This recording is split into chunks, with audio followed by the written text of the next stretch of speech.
Ladies and gentlemen, we're coming to the close of this debate. And I can't believe some of the stuff I've heard, especially the last speech. The malice, the hard-heartedness, the maliciousness.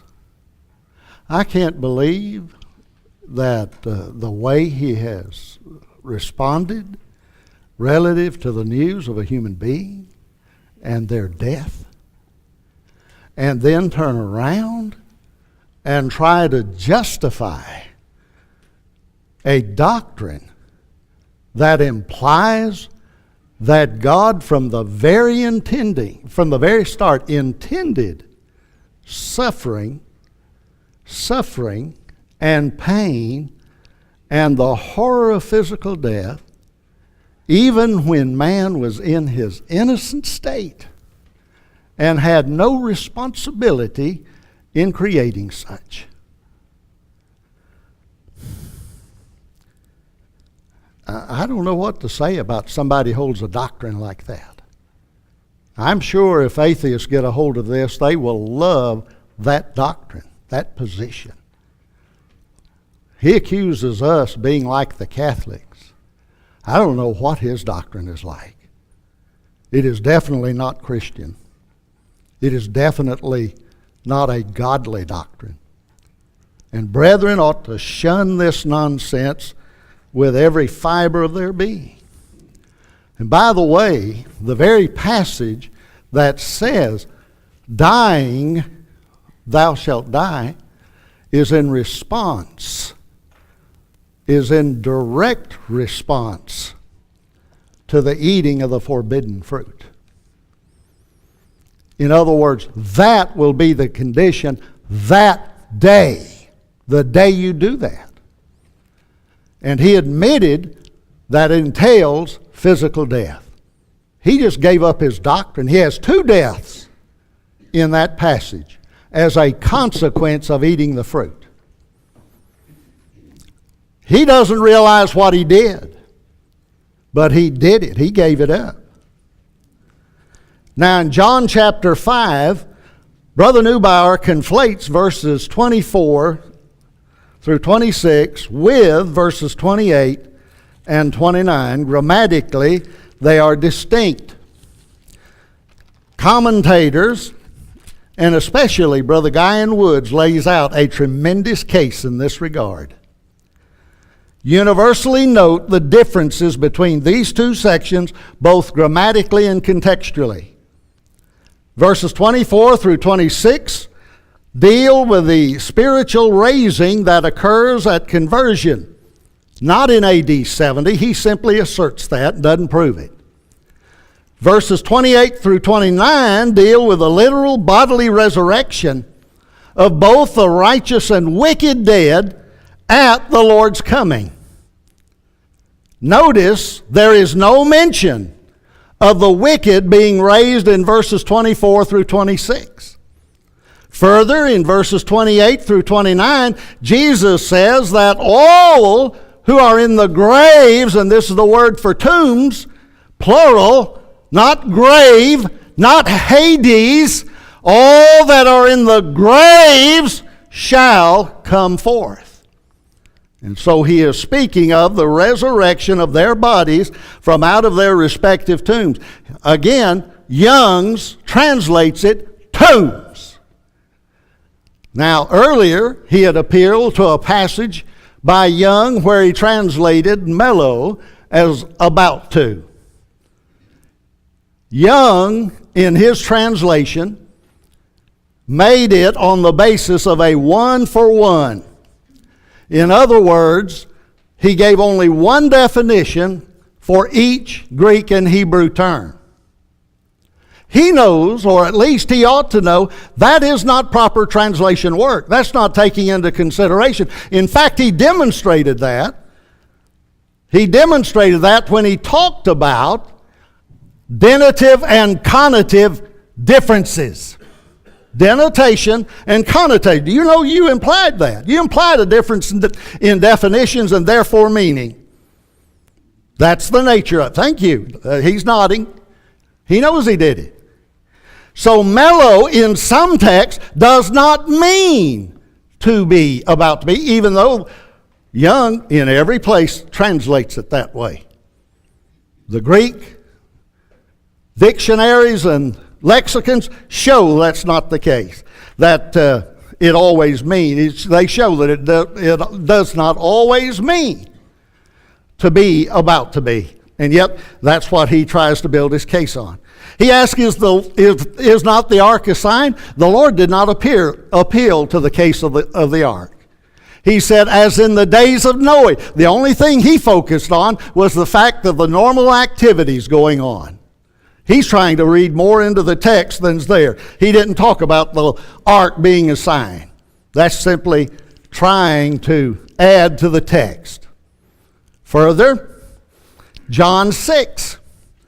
John 6 simply combines the two, and note the coordinating conjunction, both the idea of the spiritual resurrection and then the latter physical resurrection from the dead. And Brother Guy Woods does a good job discussing that.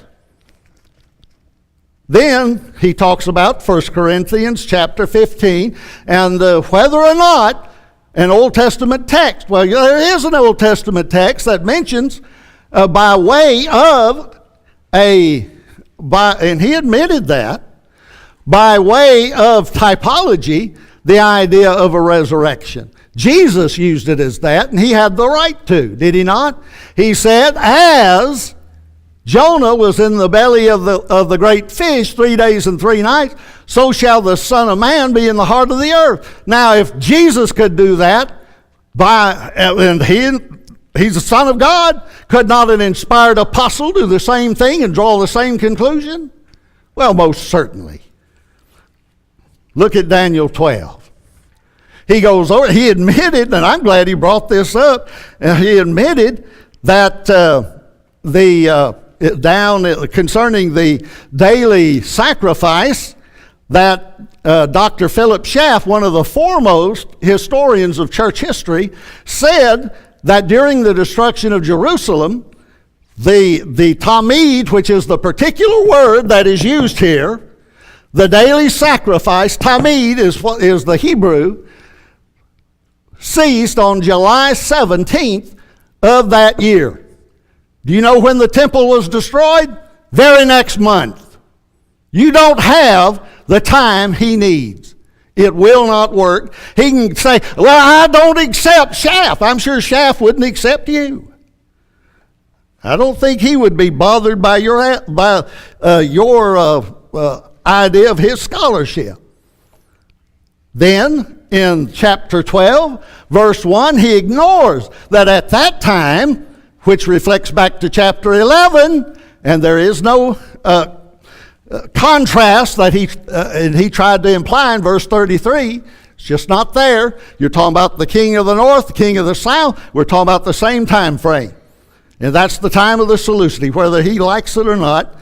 And that's the simple fact. He admitted also that it's possible for the phrase end of time to be implied.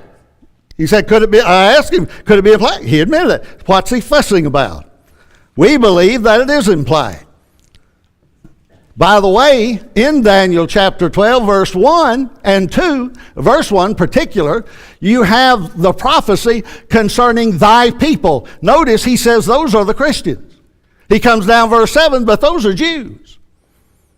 That's a contradiction. Why does he change the identity of those people? The same people that are in verse 7 were under consideration in verse 1. The people in verse 1 were being defended by Michael the archangel. He was standing on their behalf, fighting for them. That's not the destruction of Jerusalem.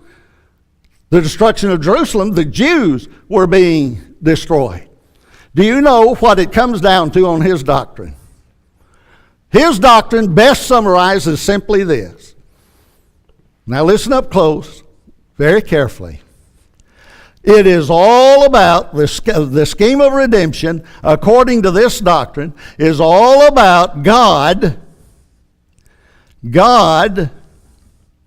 somehow getting the Jews, particularly the Old Testament saints out of Hades. He has over and over again harped on that. Somehow getting them out of Hades and raising them to heaven, and doing it by killing their descendants. That's the bottom line of it. It's all about destroying Jerusalem.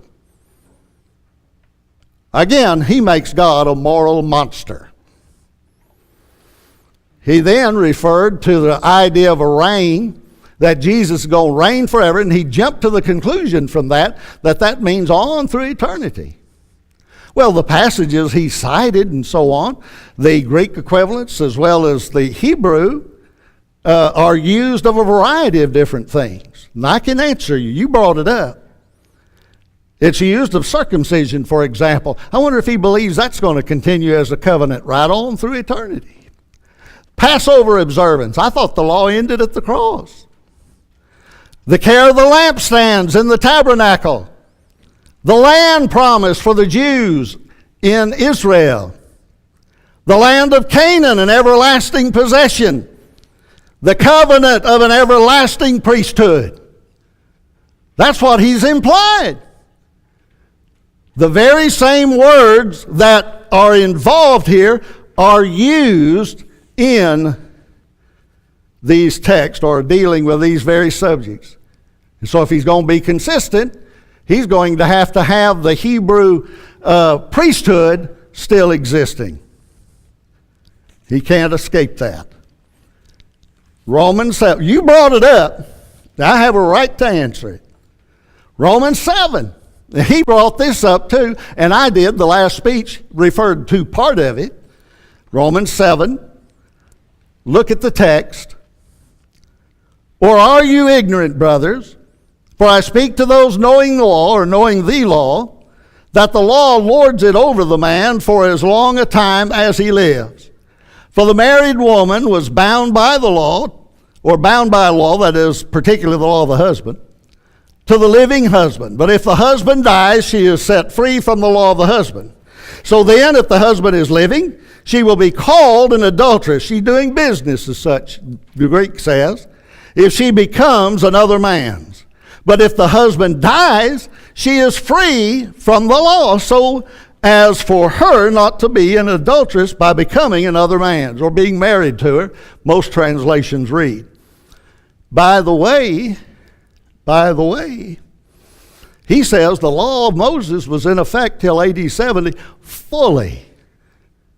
The law of Moses was in effect fully. He went back, started arguing again from Acts 21 and all that other stuff for a gradual withdrawal or a gradual removal.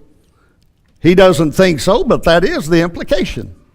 So that, my brothers, you also were made dead to the law through the body of Christ, for you to become another's, that is, to Christ, to one raised from the dead, so that we may bear fruit to God.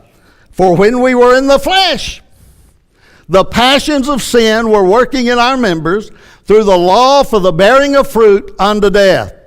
But now, that's an adverb of time, we have been set free from the law, having died to that in which we were held. We were held. Past tense. So as for us to serve in newness of spirit and not in oldness of letter. Now think about this. Here's this situation, this dilemma he's in, and we brought it up, and it's on him. He has the Jews, Christian Jews, or Jewish Christian, however you want to phrase it, married to the law till AD 70. It's fully binding till AD 70. If he denies that, he gives up Matthew 5, 17, and 18. Now, he may quibble that they were only espoused to Christ, that they weren't married. And that may be his position.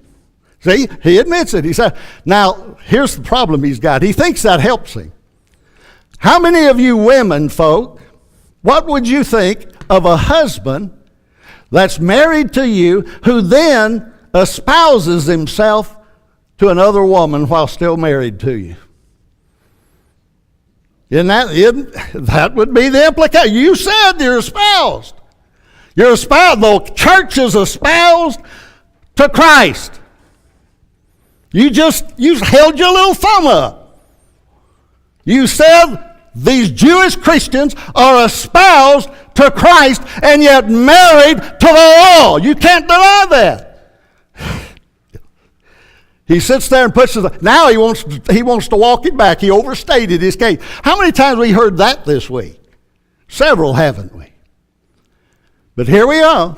They're espoused to Christ. He said they are, and yet they're married to the law. The law's still alive, and if the law's still alive, they're still bound to it.